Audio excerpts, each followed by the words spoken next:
बायकोला खुश ठेवायचा उपाय, काळी भंगर जरी असली नुसतं म्हणायचं काय अप्सरे ग दिसती ग माझी राधा. बायको झाडावरच महाराज एकानं मनावरच घेतलं. घरी घेतला, ताटावर बसला, बायकोला म्हणला वा काय भाजी केली, वा काय भाजी केली, वा 15 वर्ष तुझ्यासोबत संसार केला पण आज तागायत अशी भाजी जरी नव्हती, वा. तिनं कोपऱ्यातला आणला झाडू, असा नवरा ठोकला, काळा निळाच केला. नवरा म्हणला ताईनं सांगितल्याप्रमाणे कौतुक केलं तरी हिनं हाणलं. बायकोला म्हणला कशबा हाणलं. बायको म्हणली मी आल्या 15 वर्ष तुझ्यासोबत संसार केला, हाडाची काळं झाली माझ्या, ते 2 हातानं करून तुला खाऊ घातलं तेव्हा तुझी जीभनाई जडली. आज पहिली बार मी शेजारणीच्यातून भाजी आणली होती. किती कौतुक केलंय दादा.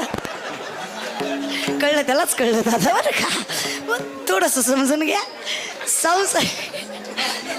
संसार आहे दादा, कसाही केला तर वाटोळाच आहे बरं का.